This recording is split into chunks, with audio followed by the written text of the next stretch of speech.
Welcome to Everything Pro Wrestling.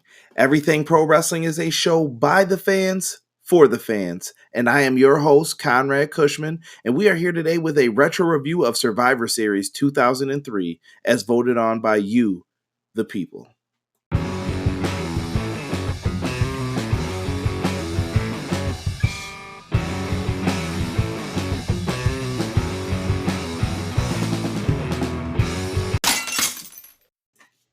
Welcome to episode 32 of the Everything Pro Wrestling podcast. Now, before we get into this retro review of Survivor Series 2003, I wanted to let you guys know that it's very important, no matter what platform you're listening on, to subscribe to the Everything Pro Wrestling podcast. I know I often post the anchor links, but you can subscribe on Apple Podcasts, Google Podcasts, Spotify, and Stitcher right now. So if any of those interest you, please feel free to subscribe. Also in the description box, please check out my YouTube channel. On my YouTube channel, I've recently reviewed NXT TakeOver War Games and Survivor Series 2018. So if you guys are interested in reviews for those, I have them up on the YouTube channel. But now, let's get right into this retro review. Guys, Survivor Series 2003 took place in Dallas, Texas at the American Airlines Arena. We had on the Raw commentary team, Jim Ross, aka Good Old JR, and Jerry the King Lawler. Now, for SmackDown, we had Taz and Michael Cole representing, and Howard Finkel, the legend, as the ring announcer for the show. And this show was voted on by the Everything Pro Wrestling Facebook group for which show I should do a retro review on for Survivor Series. There were many options up there. I know Casey Briggs and Kevin will be very sad that Deadly Game Survivor Series 1998 did not win, but trust me, guys, one day that'll be up there, and it will win. But for now, we look at Survivor Series 2003, and if you had to sum up what this show was about or the time period, there's only one thing that comes to my mind that you can say that this show was all about. Ruthless aggression. That's right, the ruthless aggression period. I know many people in the Facebook group were actually hoping that this one won simply because we've done some Attitude Era reviews, we've done some WCW stuff, and we've even went way back into the 90s. But we haven't had really anything from the ruthless aggression yet. And this will be the first show that we have on there. So I'd be interested to hear your thoughts and everything else in the comment section, whether it's on the Facebook group or in any of the Wrestling Amino groups. Thank you so much for all the support I've been getting in there. But guys, let's not waste any more time. Let's get into this retro review, and then we're going to ring that bell and get started with this.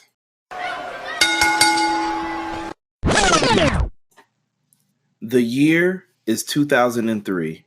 I'm 16 years old, and I'm in high school as a junior, probably just starting out around November time period.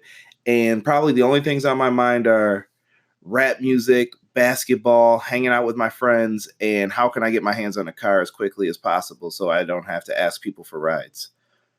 But I remember watching this show during 2003, and I thought it was a pretty good one. This is a very, how do I want to put it, slept on Survivor Series. I think this is one of the ones that have really good matches that people don't really remember because there are a couple bad ones that ruin it. So let's talk about this Survivor Series show. The first match that we have up is Team Angle versus Team Lesnar. That's right. The WWE champion was in the opening match of this show. Sounds like today's times, right? So in this match, we had Team Angle, which consisted of Kurt Angle, Chris Benoit, John Cena, Bradshaw, and Hardcore Holly. They're going to face off against Team Lesnar. Team Lesnar consisted of Brock Lesnar, Big Show, A-Train, Matt Morgan, and Nathan Jones. The first thing I noticed as soon as I went back to watch this was John Cena is a star in the making, and this should be right around the time period where people are starting to say, this kid could be the future of this company, and you can see it at this point. John Cena came out, controlled the crowd very well with his microphone skills. He was brand new to being a babyface, but he handled everything pretty well, even with his kind of screw-ups. He came out and did his raps that he did back then when people actually liked John Cena, including myself. And I thought it was really cool, very well done. And they placed Cena in the right spot for this, which I'm going to get back into later while we talk about the review for the match. So the first thing I notice, Hardcore Holly gets DQ'd immediately for attacking Brock Lesnar. So if I'm mistaken for any of this stuff, I'm going off the top of my head with this. And if I need something to jog my memory. So the moment I saw this, I remembered that Bob Holly got his neck broken by Brock Lesnar in a botched spot for a power bomb. And Bob Holly was trying to get revenge on Brock Lesnar during this time period. So Bob Holly basically came in and beat the crap out of Brock Lesnar for breaking his neck and gets DQ'd instantly. In this match, we saw quick eliminations, very similar to how Survivor Series matches of today are, which I really don't like that. I wish they would give the matches time and let them progress and go through, but I get it. You got to have some quick eliminations here and there too. I just don't want them to rely on it too much. Another thing I noticed in my notes, Kurt Angle is a wrestling machine during this time period. He looks so different than if you are watching wrestling today and you're like, man, Kurt Angle looks really old. No, you don't know Kurt Angle from back in the day. He would have tore up anybody in that wrestling ring because he is a legitimate Olympic wrestler and he won the gold medals in 1996. But Kurt Angle is German suplexing people. He's slamming everybody all over that mat. So Kurt Angle did a really good job in this match. And another shocker, Brock Lesnar taps out to Chris Benoit. Now, I didn't expect to see that happen in this, but Chris Benoit was legit. And I forgot, probably around this time period, I would assume Paul Heyman's doing the writing still. Benoit looked legit in this, and I was very happy to see how they treated him on the SmackDown brand. Now, the end of the match comes during... You know what? Before I get into that, I have to speak about this. Nathan Jones. This dude was horrible. He had a good look, but the dude looked crazy. Matt Morgan, he was way bigger during this time than he was in TNA when most people watched him. And Matt Morgan was decent. I think that he was someone who I don't understand why it didn't work for him in WWE, but Matt Morgan did all right in this one. A-Train was okay during this time period. This is probably the biggest push he ever got as a singles. And Big Show was the big man in this match, and he was also the U.S. champ at the time. Lesnar was the WWE. So we get to the finish. Cena blind tags Benoit, and then Benoit walks right into a choke slam from the Big Show. He hits him with the showstopper. He's down. And the ref's distracted, checking on Benoit. Cena grabs his chain that he used to wear around his neck with the lock on it, hits Big Show in his head. And this is the first time, I believe, that people saw John Cena pick up Big Show for the FU, which is the AA for fans of today. And he tosses him 1, 2, 3, picks up a huge victory, and the crowd goes nuts. Now, this goes back into the positioning. So Chris Benoit and John Cena are both the winners. And if you look into the future crystal ball, there was a reason that this happened. Think of the next 2 WrestleManias, because we're working towards 20 at this point. That's one thing. And then 21 is next after that. And think about the position those two will be in for both of those. And hopefully we get to do a retro review on them one of these days. So I won't go too deep into that. We get to the next segment. We have Vince and Shane McMahon backstage talking to each other. Now, the McMahons are realizing that they're in matches tonight. Shane is fighting Kane basically that storyline's happening on the Raw brand, and Vince and Undertaker's been happening on SmackDown. So it's basically the McMahons versus the Brothers of Destruction, and Shane really just says that his dad's an asshole and he does not care what his father thinks, and he's going out there to destroy Kane tonight. And Vince just has this higher power thing in his head with the Undertaker. This is when Vince was crazy and believed anything that he said. I'm sorry. An overall grade for that very first match was a C+. I apologize. I got too excited talking about the end there. We get to the next match for the women's title, Lita versus Molly Holly. I thought it was an average match. Lita was very over, but Lita still didn't look like she was 100% ready to be back in that ring yet. She didn't look like she was feeling it. She just felt unnatural in there, in my opinion. Lita kicked out of a Molly go round. And can I just say how impressive that was as a finisher? Molly Holly was able to do a front flip and land on her opponent from the top rope. And Lita kicked out of that. Some things don't change about exposing finishers, but in the end, Molly ends up taking off the middle turnbuckle padding, and Lita gets dropped toe hold to the exposed turnbuckle for the 1-2-3. Molly Holly retains the women's championship in this match. I gave it a grade of a C, what I expected, but I still expected more from both of these women.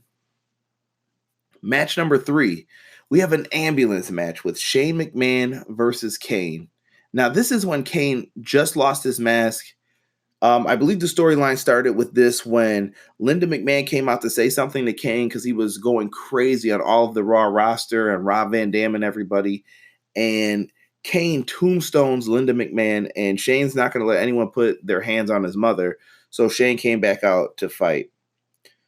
Man, these guys, it was a brawl as soon as the match got started. Kane looks ripped in this, by the way, too. Kane does not look like anything like he looks today.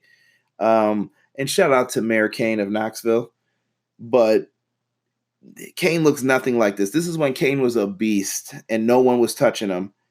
Now, Shane jumps over the top rope and they fight all over the building. One of my favorite spots in the match is when Shane gets into the car and he grabs a walkie-talkie and he backs up and he basically knocks Kane through a parking booth, and what very well done spot, and calls for an ambulance to come to the back. Nothing happens with it, though. They end up brawling back out to the arena where the original ambulance is, and we get a really cool spot with Shane. He does a coast to coast off of the ambulance onto kind of like a padded box, sort of. You can't really tell unless you're overly paying attention, but who cares? The spot looked awesome. He ends up hitting the coast to coast, but Shane McMahon ends up getting choke slammed into the car.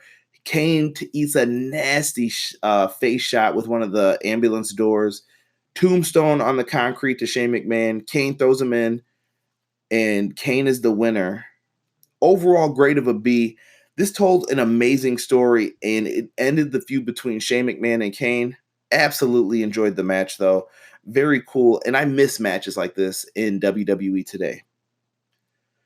We then go backstage to Brock Lesnar being interviewed by a young Josh Matthews at the time, and during this, we get a face-off with Goldberg, who says, "Hey, Brock," and this is like kind of the first tease of their potential WrestleMania 20 match that they will have later on down the line that we'll all regret.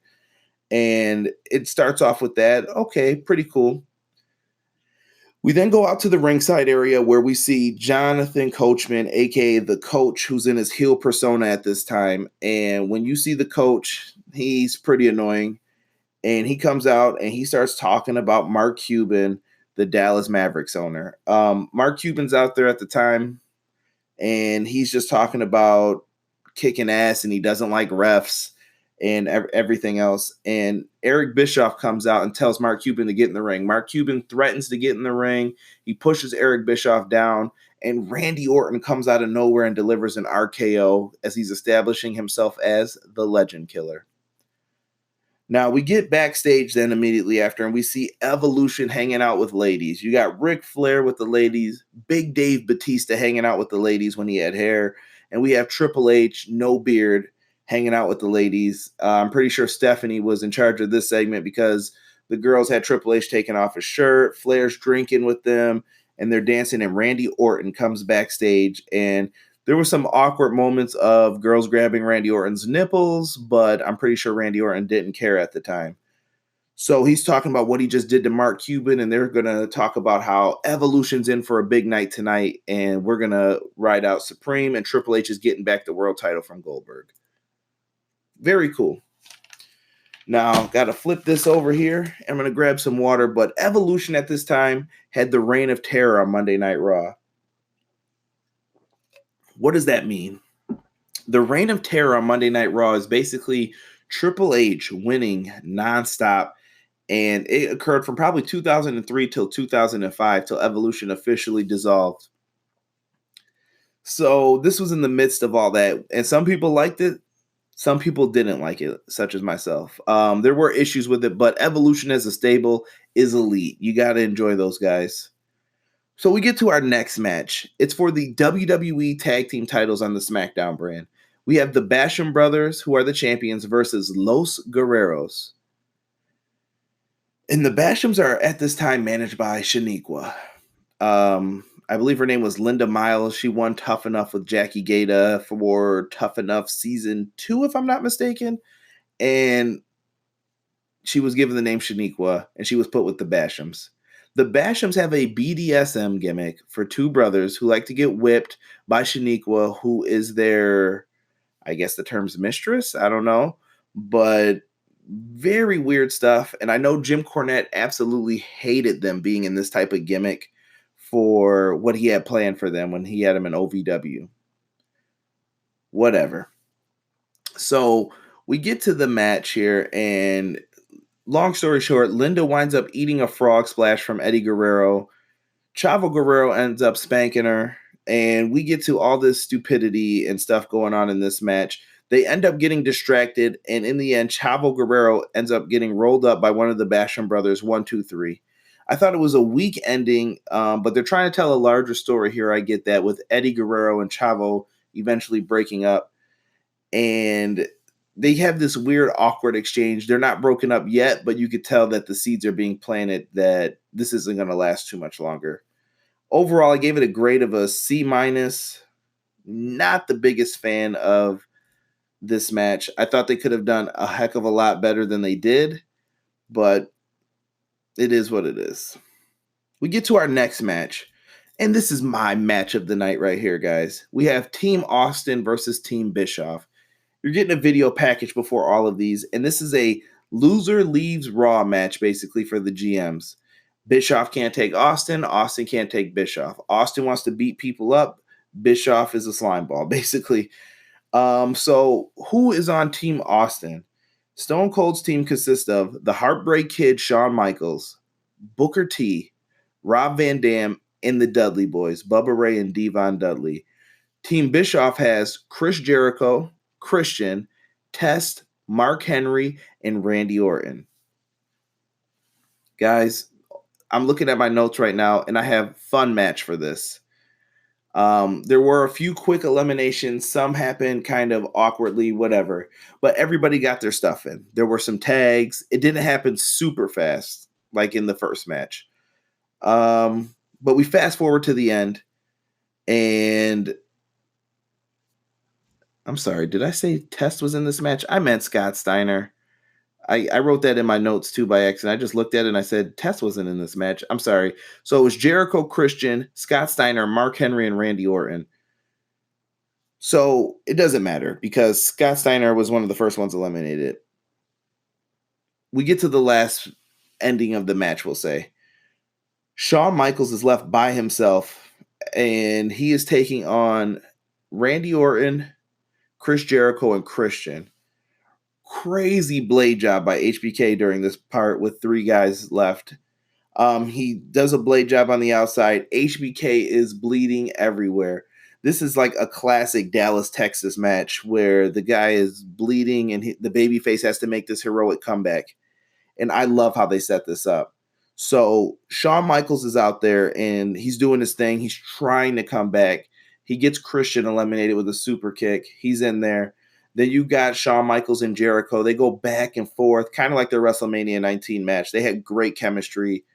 And Jericho ends up going for the walls of Jericho, but Shawn Michaels figures out a way to counter it and has the roll up 1, 2, 3. Jericho loses. He ends up waffling Shawn Michaels with a chair, and Randy Orton kind of sneaks in for the pin. 1, 2. Shawn kicks out again. Shawn was kicking out of everything. He was fighting his heart out. We get to the end of the match. So Shawn's fighting back and forth with these guys, and there's a ref bump, obviously. The ref goes down, and Shawn Michaels and Randy Orton, I'm sorry, I believe it's actually Randy Orton does a cross body to take the ref out.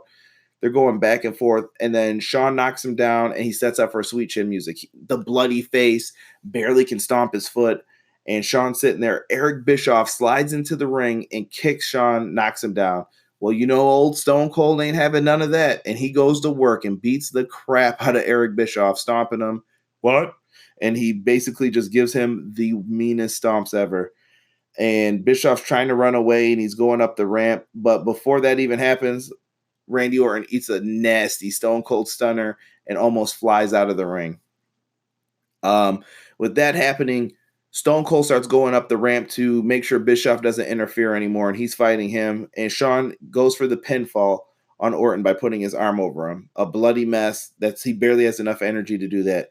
Well, Big Dave Batista comes into the ring, sneaks in, and delivers a Batista bomb to Shawn Michaels and puts Randy Orton on top. 1, 2, 3 in the slowest count in history.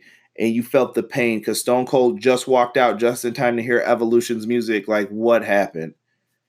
And Evolution celebrates. Randy Orton begins his very first sole survivor for Survivor Series. And it's an awesome match. Grade A-. Like, I love this. This is what a Survivor Series match is supposed to have. It had you intrigued in the story. There was something on the line, and it meant a lot. So I love this match, and I think it's very underrated that it's not talked about as much today, but absolutely love this moment. Stone Cold comes out, and he tries to help Shawn up, and you think you're going to get this heel turn. You're not. Basically, he helps him up, and Shawn gives out this, "I'm sorry. I lost the match," basically. He said, "I'm sorry. He tried his best." Stone Cold doesn't seem too upset by it. Austin walks to the back with him. Then all of a sudden, JR and King get their little segment and talk about it, go over the instant replay. And Austin comes out to his music, and there's kind of like a miniature Austin celebration. And then I had to think to myself, this is weird, but they're in Dallas, Texas. That's where Stone Cold started wrestling. So Stone Cold comes out, celebrates, but then the coach has to come out and ruin it. And he starts singing, "Na, na, na, na, hey, hey, hey, goodbye." And he comes out with security so that Austin's escorted out. But once Austin realizes, well, I don't work here anymore, they have Austin pummel the security and coach, give him a stunner. My favorite scene in this part was coach is trying to climb up off of the ropes there to get away from Stone Cold, and Stone Cold grabs his glasses and just tosses them off of him. And he's about to eat a Stone Cold stunner, and that's what happens. Austin celebrates in the ring. The Texas fans are happy. It was kind of like a goodbye to Stone Cold because his last match happened at WrestleMania 19. Sad moment, and that was back when you probably thought Stone Cold would wrestle again, but we come to find out, at least in today's day and age, Stone Cold never came back in the ring to have an official match ever again. We get to the next match, a buried alive match with The Undertaker and Vince McMahon. And this goes into the territory of Vince McMahon does not want The Undertaker to be the WWE champion again. And The Undertaker says, if I ever want to do that, I got to put Vince McMahon 6 feet under because he's the dead man and he's known for digging holes and taking souls. So we get into it. And this is during when he is still Big Evil, a.k.a. American Badass Taker. He's basically the biker. So we come out here, and the very first shot in this match is a blade job from Vince McMahon. And when I say blade job, this has to be one of the scariest blade jobs I ever remember seeing when I watched a pay-per-view event live. This is up there with Eddie Guerrero, JBL. I mean, the dude took one punch to the face, and I think Vince bladed way too hard because he's leaking blood for the rest of this match. Like, it's like a faucet. It's not turning off. There's blood everywhere. And I was like scared that maybe Vince is losing a little too much blood, so hopefully he got taken care of. There are so many crazy things that you don't see in wrestling anymore when you're watching this too. There was a shovel shot to Vince McMahon's face that I know the shovel wasn't metal or anything crazy like that, but Vince gets nailed in the face with this shovel horribly. And that's just what happened back in those days. And nobody really thought anything of it. Undertaker just basically, it's a fight throughout the whole thing. And it's a spectacle based on the characters and everything else. And I enjoyed this, actually. He takes him all the way up the ramp. Vince gets in. He throws the dirt in his face, gives Taker a nut shot. And they're going at it back and forth. They really try, but when the Undertaker's done pounded on him, he basically decides, you know what? He's had enough. I'm going to end Vince McMahon. They have a machine basically to dump all the dirt on him. And when he goes up there, an explosion happens and knocks Taker off. He's got a little bit of blood on him. I assume it's from Vince. But Kane comes from out of nowhere, and Kane helps McMahon out of the grave, and he ends up nailing Undertaker. He missed a couple times, which is funny, and knocks the Undertaker inside of the buried alive grave. And he tells Vince to go drop the dirt on him. Vince drops the dirt, and Kane has climbed on top, and Vince McMahon is declared your winner for this match. And overall, I gave it a grade of a B-, but the bigger story here is this leads to the big WrestleMania 20 match between Undertaker and Kane, and Undertaker's character change once again. So Kane is last seen looking at the gravestone where it says the Undertaker's name and touching it and laughing, because this is when, like I said, Kane was a beast and a monster, and he was getting his last real big push he ever got with the company at this time, I'll say. So good match. And it's interesting to see, this is the last time we see Biker Taker for probably forever, really. I mean, we see remnants of him when he's in the ring as a character today, but we don't see him come out on the bike or anything anymore. Very interesting. Now we get to the main event match, which was Triple H versus Goldberg. Let me grab a drink before I go on this miniature rant.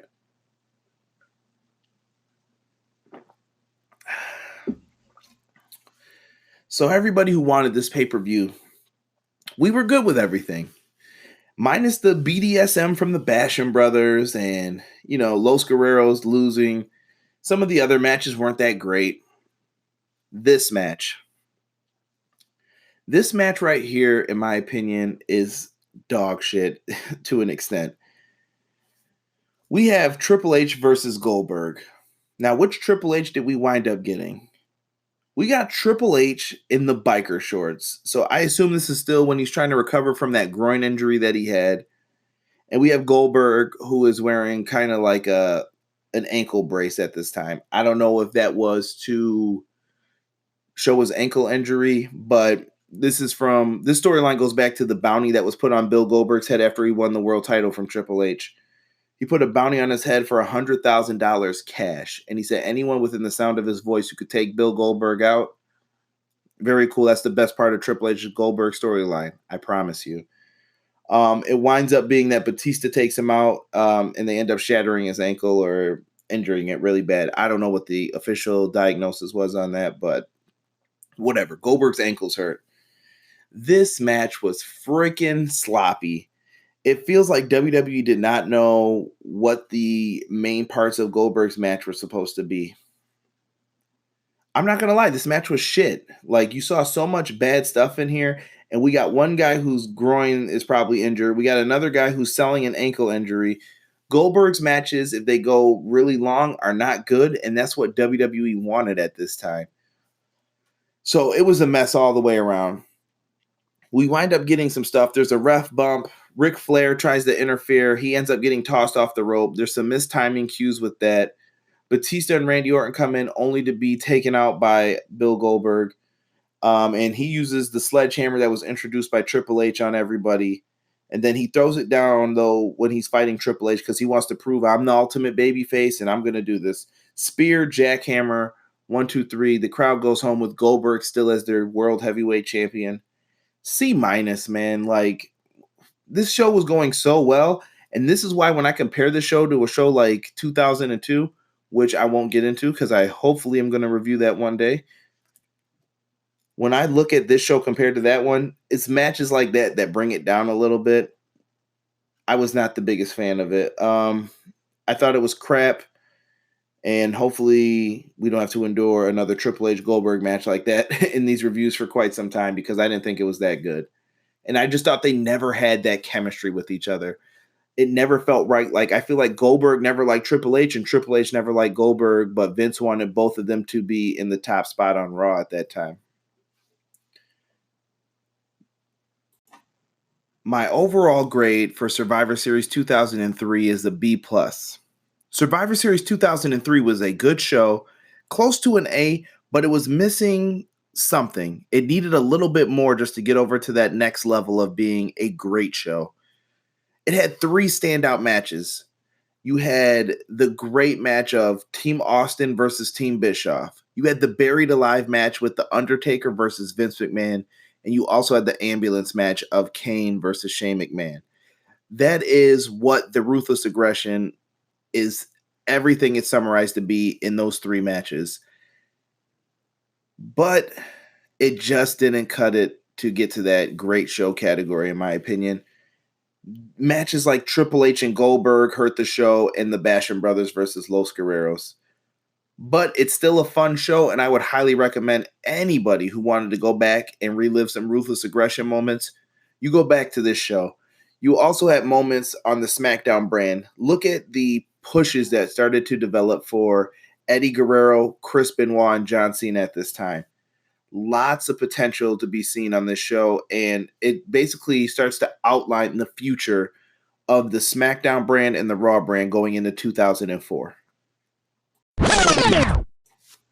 Thank you so much for listening to episode 32 of the Everything Pro Wrestling podcast. Without you guys, there is no show. I say this all the time, and I want you guys to know that I mean it. Thank you so much to everyone in the Everything Pro Wrestling group on Facebook who took time out to vote for what show they wanted to see me review.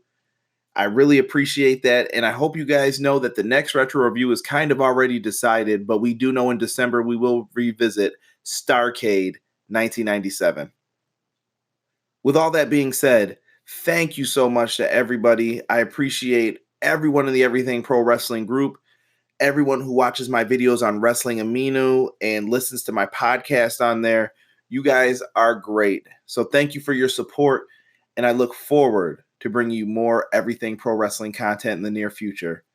Thank you guys so much, and make sure you guys enjoy some wrestling this week and have fun doing it. I'm out. Peace.